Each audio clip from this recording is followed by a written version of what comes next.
Class 11 में commerce ISC commerce में chapter है हमें social responsibility of business and business ethics. तो सोशल रिस्पॉन्सिबिलिटी ऑफ बिजनेस का मतलब ये हुआ कि हम अगर कोई बिज़नेस या कोई बड़ी ऑर्गेनाइजेशन चला रहे हैं, एक बड़ा बिज़नेस चला रहे हैं, तो डेफिनेटली जितना बड़ा बिज़नेस होगा उतना ही बड़ा हमारा इम्पैक्ट भी होगा सोसाइटी के ऊपर।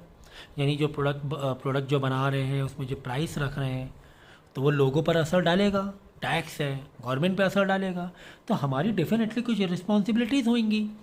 एक कंपनी की, एक ऑर्गेनाइजेशन की रिस्पॉन्सिबिलिटीज़ होगी उसके कंज्यूमर के लिए, गवर्नमेंट के लिए, उसके कस्टमर के लिए, उसके एम्प्लॉयज़ के लिए। कुछ हमारी जिम्मेदारी होंगी ना, हमारी कोई ड्यूटीज़ होंगी ना कि हम उस गाइडलाइंस को फॉलो करें जिससे कि सबका इंटरेस्ट फेवर में हो। हमें सिर्फ हमारा ही इंटरेस्ट नहीं देखना है ना, हमें तो सबका इंटरेस्ट देखना है कि हमारे कंज्यूमर हमसे खुश है कि नहीं है, गवर्नमेंट हमसे खुश है कि नहीं है, और जो सोसाइटी है जहाँ पर हम बिज़नेस चला रहे हैं क्या बहुत पॉल्यूशन फैला रहे हैं वहाँ पर, तो ये तो रिस्पॉन्सिबिलिटी नहीं हुई। तो डेफिनेटली एक बिज़नेस ऑर्गेनाइजेशन को उसकी रिस्पॉन्सिबिलिटीज़ और उसके एथिक्स पता होने चाहिए, ठीक है ना। तो ये तो हो गया तुम्हारा एक रिस्पॉन्सिबिलिटी का एक चैप्टर का एक अप्रोच समझ में आ गया है कि क्या अप्रोच है।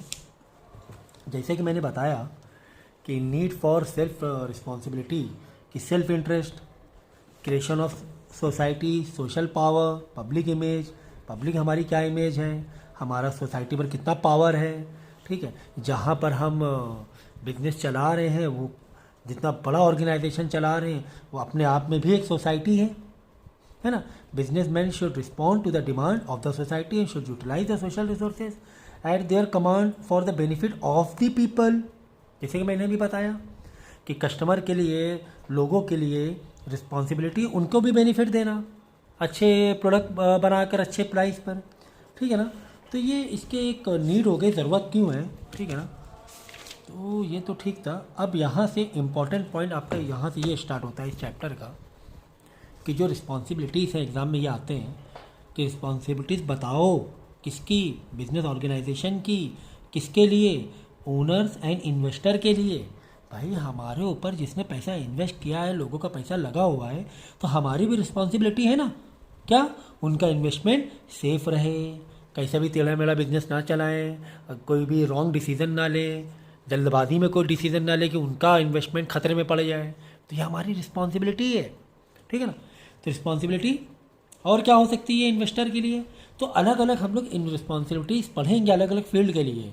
एग्जाम्पल के तौर पे हमारी रिस्पॉन्सिबिलिटी शेयर होल्डर या इन्वेस्टर के लिए क्या है, हमारी रिस्पॉन्सिबिलिटीज़ हमारे कॉम्पिटिटर्स के लिए क्या है, हमारी रिस्पॉन्सिबिलिटीज़ सप्लायर के लिए क्या हो सकती हैं, हमारी रिस्पॉन्सिबिलिटीज़ कंज्यूमर, हमारे जो कंज्यूमर हैं उनके लिए क्या है, हमारी रिस्पॉन्सिबिलिटीज़ एम्प्लॉयज़ हमारे यहाँ जो काम कर रहे हैं उनके टुवार्ड्स हमारी रिस्पॉन्सिबिलिटीज़ क्या है, या गवर्नमेंट के टुवार्ड्स क्या रिस्पॉन्सिबिलिटीज़ हैं, ठीक है ना।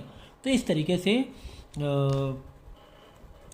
पूरे अलग अलग जो फील्ड हैं, अलग अलग जो एरिया हैं, उनके लिए एक बिजनेस ऑर्गेनाइजेशन की रिस्पॉन्सिबिलिटीज़ क्रिएट होती है, जिसमें से एम्प्लॉयज़ बहुत इंपॉर्टेंट है, इन्वेस्टर या शेयर होल्डर बहुत इंपॉर्टेंट है, फिर हमारे कंज्यूमर, गवर्नमेंट, ये तो बहुत इंपॉर्टेंट एग्जाम में आते रहते हैं, इनके टुवार्ड्स रिस्पॉन्सिबिलिटीज़ क्या है, ठीक है। तो बाय द वे हम लोग इन्वेस्टर या शेयर होल्डर के लिए पढ़ रहे थे कि उनका इन्वेस्टमेंट सिक्योर हो, उनको हम टाइम टू टाइम उनका डिविडेंड मतलब प्रॉफिट या उनका इंटरेस्ट देते रहे टाइम टू टाइम, और अच्छा दें, फेयर, गलत ना दें, कम करके ना दें, जो फेयर हो वो दें, ठीक है ना। तो कैपिटल पर उनका जो भी है एप्रिसिएशन बन रहा है, कुछ भी एक्स्ट्रा चीज़ें बन रही है वो पर आप प्रॉपर दें, प्रॉपर नॉलेज और प्रॉपर इन्फॉर्मेशन दें बिजनेस की, फाइनेंशियल पोजीशन की, उनको धोखे में ना रखें कि हाँ भाई हमारी सेल बहुत है, हमारा प्रॉफिट बहुत हो रहा है, या आगे चल के प्रॉफिट अच्छा होगा, अभी ये साल नहीं हुआ, ये जो भी है, ठीक है ना।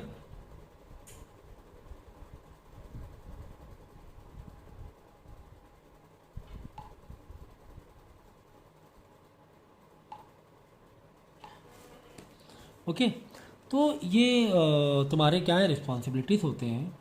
और देखो, to offer reasonable opportunities for participation of shareholder, कोशिश हमें ये करना चाहिए कि जो हमारे शेयर होल्डर हैं उनको पार्टिसिपेट करें, उनको मैनेजमेंट के डिसीजन में उनका भी पार्टिसिपेशन ले, उनके भी व्यूज़ ले, ओपिनियन ले, ठीक है ना। तो ये रिस्पॉन्सिबिलिटीज़ हो गई इन्वेस्टर के टुवार्ड्स। अब देखो एम्प्लॉयज़ के टुवार्ड्स क्या हो सकती है, खुद ही सोचो आप। उनको टाइम टू टाइम सैलरी दें, उनको फेयर सैलरी दें, उनको अच्छी वर्किंग कंडीशन दें, हैं, उनको डिग्निटी बना के रखें, चाहे वो एम्प्लॉयज़ हो चाहे वो लेबर्स हो, ठीक है ना। उनको housing, medical care, social security, ये सारी चीज़ें प्रोवाइड करें हम लोग, ठीक है ना। उनको अभी पार्टिसिपेशन ले मैनेजमेंट में कि एम्प्लॉयज़ भी क्या कहना चाह रहे हैं कंपनी के लिए, क्या कहना चाह रहे हैं, ठीक है ना। और जो भी उनके प्रोविडेंट फंड हुए या जो भी उनके फंड हुए वो तो हमें देना ही देना है, ठीक है। फिर third most important responsibility towards our consumer. हम उनको कंज्यूमर के लिए जो भी प्रोडक्ट बना रहे हैं उनकी नीड के अकॉर्डिंग बनाएं। नीड कुछ और है, बना कुछ और रहे हैं, ऐसा नहीं होना चाहिए। और जो भी प्रोडक्ट है वो उसका जो प्राइस है वो फेयर प्राइस हो। अगर आपकी मोनोपोली है तो इसका मतलब ये नहीं कि आप कोई भी प्राइस में उनको डील करें। अच्छे स्टैंडर्ड क्वालिटी के जो मेंशन हो, प्रोडक्ट के लिए जो मेंशन किया है आपने वो ही क्वालिटी हो, एक्सपायरी और जो भी चीज़ें वो प्रॉपर हो, ठीक है ना। तो कंज्यूमर के लिए तो बहुत रिस्पॉन्सिबिलिटीज़ हो सकती हैं। बिज़नेस का समझो वहीं से ही बन रहा है, बिज़नेस बन चलना ही, ठीक है ना। उनके जो सर्विसेज आफ्टर सेल्स वो भी तो ज़रूरी है। कंज्यूमर की जो कंप्लेंट्स हैं वो भी तो ज़रूरी हैं, उनको कंप्लीट करना, उनको फीडबैक देना या उनकी कंप्लेंट्स को फुलफ़िल करना। तो ये सारी चीज़ें हैं। कम से कम 5 से 6 पॉइंट लिख सकते हो आप लोग, एम्प्लॉयज़ का आता है। और ये गवर्नमेंट जो मैंने बताया 4 जो इम्पोर्टेंट रिस्पॉन्सिबिलिटीज़ हैं टुवार्ड्स गवर्नमेंट के लिए क्या हो सकता है हमारी रिस्पॉन्सिबिलिटीज़। सबसे पहले तो टैक्स बराबर दें, रेगुलर दें, टैक्स में चोरी ना करें। और जो भी लॉज हैं बिजनेस के, किसी भी जिस एरिया में आप बिजनेस कर रहे हो उसके उस एरिया के अकॉर्डिंग, उस स्टेट या उस सिटी के अकॉर्डिंग जो भी लॉज हैं वो आप फॉलो करो, ठीक है। कोई भी बैंड प्रोडक्ट जो है या कुछ ऐसे प्रोडक्ट हैं जो गवर्नमेंट की तरफ से बैंड हैं उनका प्रोडक्शन नहीं करना है, ओके। इस तरीके से आप है ना गवर्नमेंट के टुवार्ड्स आपकी रिस्पॉन्सिबिलिटीज़ बनती हैं। देखो ये भी एक है इंपॉर्टेंट सी वाला point, to cooperate with the state in solving national problems such as poverty, overpopulation, illiteracy, concentration of economic power, backward regions. कि जो बड़े ऑर्गेनाइजेशन हैं नेशनल इंटरनेशनल लेवल पे, उनकी जिम्मेदारी है कि बैकवर्ड में जाके अपनी फैक्ट्रीज ओपन करें, वहाँ पे लोगों को एम्प्लॉयमेंट दें। जो छोटे एरिया हैं, जो रिमोट एरियाज़ हैं, उनको वो डेवलप करें इंडस्ट्रीज़ वहाँ पे डालकर, ठीक है ना। या स्कूल या कॉलेज खोलें, चैरिटी वर्क करें, लिटरेसी और एजुकेशन सेक्टर में कुछ ना कुछ चैरिटी करें। तो ये रिस्पॉन्सिबिलिटीज़ है। फिर इसके बाद रिस्पॉन्सिबिलिटीज़ टुवर्ड्स कम्युनिटी में यही लिख सकते हो आप कि पॉल्यूशन नहीं हो, ऐसा बिजनेस करो या इसका ऐसा डिस्पोजल आपका सिस्टम होना चाहिए कि पॉल्यूशन कम से कम रहे। एनर्जी कंजर्वेशन करो, मतलब नेचुरल रिसोर्सेज कैसे भी नहीं, जैसे कहीं पर आपको लकड़ी का काम है या कुछ इस तरह वुड का काम है तो आपको इस तरीके से इस्तेमाल करना है चीज़ों को। तो जैसे पानी है, वाटर सप्लाई है, ठीक है, तो ऐसे इस्तेमाल करना है कि वो नेचुरल रिसोर्सेज का कंजर्वेशन और प्रॉपर यूटिलाइज हो, बर्बाद ना जाए फालतू कोई चीज़, ठीक है ना। और भी बहुत सारे नेचुरल रिसोर्सेज होते हैं, जैसे वुड हो गया, है ना, ऑयल हो गया। आप बड़े बड़े इंजन चलते हैं ऑयल, तो वहाँ पे कोशिश करो कि यूटिलाइज़ करो फुल्ली। ऐसे नहीं कि मशीन चल रही, कोई वर्कर काम ही नहीं कर रहा है, मशीन चालू है ना। तो ये चीज़ें हैं। एम्प्लॉयमेंट अपॉर्चुनिटीज़ दो, लोगों को जॉब दो अच्छी फेयर सैलरी पर। सोशल और कल्चर वैल्यूज़, उनको जो भी सोशल और कल्चरल वैल्यूज़ हैं या रिलीजियस वैल्यूज़ हैं उसको मेंटेन करो, है ना। किसी का अगेंस्ट ऐसा कोई प्रोडक्ट ना बनाओ कि किसी कल्चर या किसी रिलीजन का अगेंस्ट हो वो प्रोडक्ट या उस पर जो डिज़ाइन है ना, उन सब का ध्यान रखना। अक्सर ऐसा हो जाता है कि कोई प्रोडक्ट है उसमें किसी रिलीजन का कुछ उसमें अगर कुछ ऐसी पिक्चर्स हैं जो कि किसी को डिस्टर्ब कर सकती है या किसी की रिलीजियस फीलिंग को डिस्टर्ब कर सकती है, तो वहाँ पे ध्यान रखना इन चीज़ों का। ठीक है। सो ये थे आपके रिस्पॉन्सिबिलिटीज़,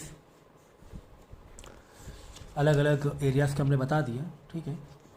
इसके बाद एक पॉल्यूशन से रिलेटेड टॉपिक है यहाँ पर, तो ये तो मुझे लगता नहीं कि पढ़ाने जैसा कुछ इसमें है। ठीक है ना, कट भी है ये पार्ट, शायद रिड्यूस है आपका।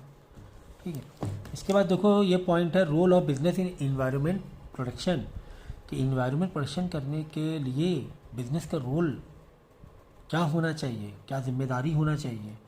सो top management commitment to create and maintain work culture for environment protection, यानी वर्क का जो जो कल्चर है, मतलब जो सिस्टम है काम करने का, ऐसा होना चाहिए कि जो भी डिस्पोजल है या कोई धुआं है आपका निकल रहा है फैक्ट्री से, तो प्रॉपर चिमनी वर्क रखें, चिमनी सिस्टम बराबर रखें जिससे कि धुआं पूरा का पूरा ऊपर जाए, चारों तरफ एरिया में ना फैले। ठीक, ये सारी चीज़ें हो गई। एक एग्जांपल के तौर पर बताया, पानी रिलीज़ हो रहा है, गंदा डर्टी वाटर डिस्पोज हो रहा है, तो वो किस तरीके से उसका आपका सिस्टम है, सैनिटरी सिस्टम किस तरीके से है। ठीक है ना, पूरा तो वो ज़रूरी है कि कोई भी साफ़ पानी में गंदा पानी ना मिक्स होने पाए, कहीं अगल बगल रिवर है वहाँ मिक्स ना हो। ठीक है। कोशिश ये होना चाहिए कि जो भी सिस्टम दिया हुआ है एक शहर में या कोई भी है फैक्ट्री एरिया में, वहाँ पे उस सिस्टम से डिस्पोज होना चाहिए। ठीक है। Ensure that all division and employees of the firm share to commitment to environmental protection, जितने भी डिवीज़न है अलग अलग पूरे बिजनेस के, सभी को इंश्योर करें कि इन्वायरमेंट प्रोटेक्शन करना है। Development clear cut policies and programmes for using proper technology and material, developing employees skill for pollution control and using scientific technique of disposal and treatment of waste. हमारी जो काम करने की technique ऐसी होनी चाहिए कि पॉल्यूशन कंट्रोल हो कम से कम, या कोई भी ऑयल हम लोग यूज़ कर रहे हैं या कोई मशीन हम लोग यूज़ कर रहे हैं, तो मशीन में कितना पॉल्यूशन क्रिएट हो रहा है, कितना धुआं, वो पॉल्यूशन कंट्रोल के अंडर होना चाहिए। अक्सर हम देखते हैं कि गाड़ियों में, अक्सर गाड़ी जब पुरानी हो जाती हैं तो वो उसमें वो पॉल्यूशन लॉ के अगेंस्ट हो जाती हैं, इसीलिए अलग अलग स्टेट में गाड़ियों पर बैन है, कितने साल गाड़ी आप चला सकते हो, उस पर भी रूल्स और लॉस है। जैसे दिल्ली में तो 15 साल से ज़्यादा गाड़ी चला नहीं सकते पेट्रोल की, डीजल की 10 साल चला सकते हो, उसके बाद गाड़ी कबाड़ कर दी जाएगी, स्क्रैप कर दी जाएगी। इसी तरह आपके फैक्ट्री में जो मशीन है तो वो कितना धुआं छोड़ रही है, कितना पॉल्यूशन क्रिएट कर रही है, उस पर ध्यान देना है आपको। मशीन चेंज करनी है, प्रॉपर टेक्नोलॉजी यूज़ करनी है, वेस्ट और डिस्पोजल मैनेजमेंट करना है आपको। ठीक है। बड़ा प्रॉपर वर्कशॉप अरेंज करना है, लोगों को मोटिवेट करना है, एम्प्लॉयज़ को मोटिवेट करना है। ठीक है। तो ये हो गया role of business environment protection. देखो वेस्ट को कोशिश करो ज़्यादा से ज़्यादा रिसाइकल करने का, है ना, ये कोशिश होनी चाहिए हमारी, रिसाइकल कर लें उसे। प्लास्टिक है या कुछ इस तरह डिस्पोजल है, कटिंग में, जैसे नहीं एग्जांपल के तौर पर प्लास्टिक की फैक्ट्री है, प्लास्टिक की बाल्टी बन रही है, तो प्लास्टिक का उसमें एक्स्ट्रा वेस्टेज निकलता है, उसको ऐसे फेंक दो, कितना गलत है। तो उन वेस्टेज को हम क्या करें, रिसाइकल करें, इधर उधर ना फेंकें। रिसाइकल करने में आपका भी बेनिफिट है, कॉस्ट कटिंग होती है आपके प्रोडक्ट की। ठीक है ना, इस तरीके से रिसाइकल भी करना चाहिए। इसके बाद है बिजनेस एथिक्स। एथिक्स का मतलब तो आप समझ ही रहे हो कि हमारा क्या बिहेवियर है, क्या मोरल है बिजनेस करने के लिए। ठीक है ना, तो क्या एथिक्स होने चाहिए उसके। देखो, businessman are responsible for welfare society, they can discharge their social responsibilities only when they adopt ethical practice. Ethics मतलब समझ गया ना, जो भी रिस्पॉन्सिबिलिटीज़ हैं जो सोसाइटी के वो हार्मफुल ना हो, कंज्यूमर के लिए हार्मफुल ना हो, शेयर होल्डर गवर्नमेंट के लिए हार्मफुल ना हो, उन चीज़ों को आपको फॉलो करना है, ठीक है, उस तरीके से आपको काम करना है। ये होता है एथिक्स एक बिजनेसमैन के या बिजनेस ऑर्गेनाइजेशन के, ठीक है। Modern society is an industrial society and business values so to a larger extent are adopted by most member of the society. ज़्यादा लोग अडॉप्ट कर रहे हैं लोग। If a business adopt unethical practice it can lose the power and prestige it enjoys in society, ठीक है ना। अगर एथिक्स अच्छे नहीं रख रहा है बिजनेस ऑर्गेनाइजेशन सोसाइटी में, जैसे पॉल्यूशन फैला रहे हैं या फिर कंज्यूमर को सही सामान नहीं दे रहे हैं, एम्प्लॉयज़ की सैलरी सही नहीं दे रहे हैं, तो गुडविल डाउन होती है सोसाइटी के बीच में।